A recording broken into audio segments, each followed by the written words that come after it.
عید الفطر میں جو نہیں کرنے کے کام ہے وہ مجھے بتانے کی ضرورت نہیں، سمجھدار طبقہ ہے ہمارا۔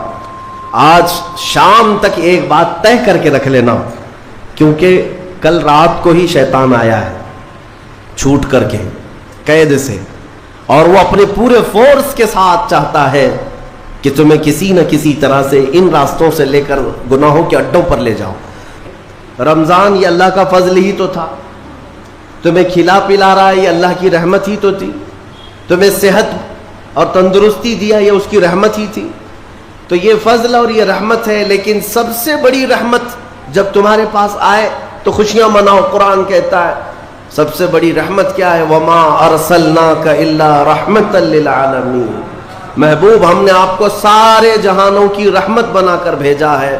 پتہ یہ چلا کہ کائنات کی سب سے بڑی رحمت مصطفیٰ کریم کی ذات پاک ہے، اور جب وہ آئے تو سب سے بڑی خوشی کا دن ہوتا ہے۔ اسی لیے کہا ہے کہ دونوں عیدوں سے افضل ہے عید میلاد رسول، چاہے عید الفطر ہو یا بقرعید ہو، عید الاضحیٰ ہو، یہ دونوں عیدوں سے افضل ہے عید میلاد رسول۔ اس کی وجہ یہ ہے کہ ہمیں نہ عید الفطر معلوم ہوتی نہ عید الاضحیٰ معلوم ہوتی، یہ سب معلوم ہوئی ہیں اگر تو آمنہ کے لال کے صدقے میں معلوم ہے۔ ہاں ہمیں رمضان پتہ چلا ہے، عید پتہ چلی ہے، تو کس کی بدولت؟ اگر مصطفیٰ کریم صلی اللہ علیہ وسلم نہ آتے نہ بتاتے تو کون سے رمضان کا تصور تھا، کون سی عید پتہ چلتی؟ اسی لیے حاصل کلام تو یہ ہے میرے عزیزو، وہ جو نہ تھے تو کچھ نہ تھا، وہ جو نہ ہو تو کچھ نہ ہو، جان ہے وہ جہان کی اور جان ہے تو جہان ہے۔ آج عید اگر منانا بھی ہے تو میں یہ ضرور کہوں گا کہ آج عید پڑھنے کے بعد، نماز پڑھنے کے بعد سب سے پہلا کام جو آپ کرتے ہیں وہ کیا ہے؟ سب سے پہلا کام آپ یہ کرتے ہیں اپنے ماں باپ، اپنے رشتہ داروں سے ملاقات، اور گھر جلدی بھاگ کر کے جاتے ہیں کہ اپنے بڑوں سے ملاقات کرنا ہے۔ آج مصافحہ معانقہ کا دن ہے، آپ کو اپنے ماں باپ جس قدر یاد رہتے ہیں میرے عزیزو، اس رسول کو آج ہرگز فراموش نہ کرو جو اپنی رات کی تنہائیوں میں تمہیں امتی امتی کہہ کر یاد کیا کرتے تھے۔ آج ان کا دن ہے، آج اس رسول پاک کا دن ہے۔ سورج کے ڈوبنے سے پہلے پہلے تک کثرت سے میرے آقا کی بارگاہ میں بیٹھ کر درود بھیجو اور عرض کرو کہ آقا آج میری خوشی کا دن ہے، میں اپنے ماں، اپنے باپ، اپنے بھائی، اپنے بہن، سب سے زیادہ اگر دنیا میں کسی سے پیار کرتا ہوں تو وہ آپ کی ذات مبارکہ ہے۔ رسول پاک صلی اللہ تعالیٰ علیہ وسلم کو یاد کرنا آج کی عید کے دن کا ایک بہت ہی بڑا حصہ ہے مومنوں۔ باقی میں دوسروں کے بارے میں نہیں کہہ سکتا، جن لوگوں نے آج کی عید کو جوا کا اڈا بنا لیا ہو، شراب پینے کا ذریعہ بنا لیا ہو، سینما تھیٹر پہ جا کر کے عیش کرنے کا ذریعہ سمجھا ہو، میں سمجھتا ہوں کہ ان کے اندر روح اسلام نہیں آئی۔ اگر اسلام کی روح ہوتی، اگر ایمان ان کے قلب میں بشاشت پیدا کر چکا ہوتا تو ہرگز وہ ایسی جگہ قدم بھی نہیں رکھتے۔ اے میرے عزیزو، آج مصطفیٰ کریم صلی اللہ علیہ وسلم کے سچے غلام بن کر کے دکھانے کا بھی دن ہے۔ آج دنیا تمہیں دیکھ رہی ہے، آج پوری دنیا دیکھ بھی رہی ہے اور ڈر بھی رہی ہے کہ یہ باہر نکلے ہیں آج کیا ہونے والا ہے۔ میرے عزیزو، تمہارے پاس سب سے بہترین میسج دینے کا وقت یہ ہے کہ رسول کریم صلی اللہ تعالیٰ علیہ وسلم کے غلام ان کی سنتوں میں ملبوس اپنے گھروں سے آج نکلے ہیں اور پوری دنیا میں حضور کی سنتیں عام کر کے رہیں گے اور حضور پاک صلی اللہ علیہ وسلم کے اخلاق کو پھیلا کر رہیں گے۔ آج تمہارے ذریعے سے حضور اکرم صلی اللہ علیہ وسلم کے اخلاق عام ہونی چاہیے۔ نان مسلم ہو، غیر مسلم ہو، کوئی بھی اگر اس کے ساتھ تمہارے مدد کا جذبہ آیا، کم سے کم اس کے دل میں یہ خیال تو آئے گا کہ یہ نوجوان کیوں میرے ساتھ اچھائی کر رہا ہے۔ اس وقت تم یہ بتا سکتے ہو یہ میرا اپنا عمل نہیں، یہ میرے آقا کا عمل ہے۔ نبی پاک صلی اللہ تعالیٰ علیہ وسلم آج کے دن غریبوں کو نہیں بھولتے، یتیموں کو فراموش نہیں کرتے۔ حضور پاک صلی اللہ تعالیٰ علیہ وسلم آج ان یتیموں، بیواؤں، سب کے گھروں کا خیال تک رکھتے تھے۔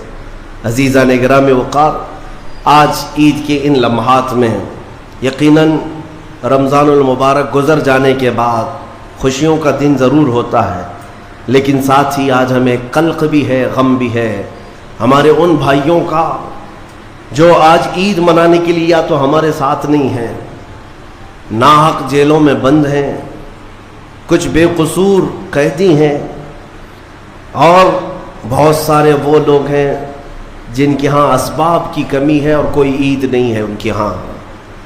وہ فلسطین کا علاقہ ہو کہ شام ہو کہ یمن ہو کہ عراق ہو، ان کے ہاں کوئی عید نہیں۔ وہ کھلے میدانوں میں آج بھی ایک ایک روٹی اور بوٹی کے لیے ترس رہے ہوں گے۔ آج اس درد کے ساتھ ہم عید کے لیے حاضر ہیں اور بارگاہ مولا میں یہ عرض ضرور کریں گے کہ مولا، جہاں تو ہمیں نرم لقمے کھلا رہا ہے، حضور کی اس غریب امت پر بھی رحم فرما دے۔ ایک میرا ہی رحمت میں دعویٰ نہیں، شاہ کی ساری امت پہ لاکھوں سلام۔ آج عید کے دن جو کام کرنے کے ہیں، میرے مصطفیٰ کریم صلی اللہ علیہ وسلم کو راضی کرنے کا دن ہے۔ آج کے دن حضور فرماتے ہیں اللہ تعالیٰ کو سب سے زیادہ پسندیدہ جو عمل ہے، سب سے زیادہ پسندیدہ وہ دو ہے۔ دو عمل اللہ کو بہت پسند ہے آج کے دن۔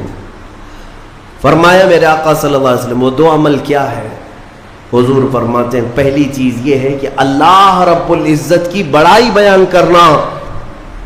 اللہ اکبر اللہ اکبر اللہ اکبر، لا الہ الا اللہ اللہ اکبر اللہ اکبر وللہ الحمد۔ یہ اللہ رب العزت کی بڑائی، تکبیر، اللہ سب سے بڑا ہے، یہ تکبیر بیان کرنا پہلا عمل اللہ کو سب سے زیادہ پسند ہے۔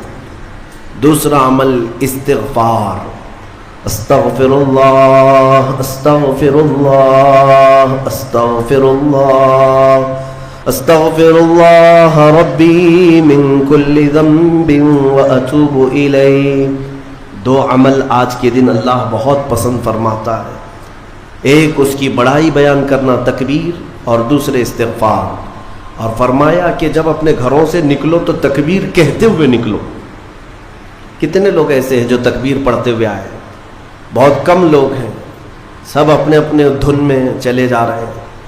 یہاں تک کہ فرمایا اس تکبیر کا اہمیت کا اندازہ اس سے لگاؤ، آنے کے وقت جس راستے سے آئے تھے عید کے لیے، جانے کے وقت دوسرے راستے سے جاؤ۔ واجب نہیں ہے، لیکن اس کی حکمت کیا ہے؟ ایک راستے سے آنا اور دوسرے راستے سے جانا سنت۔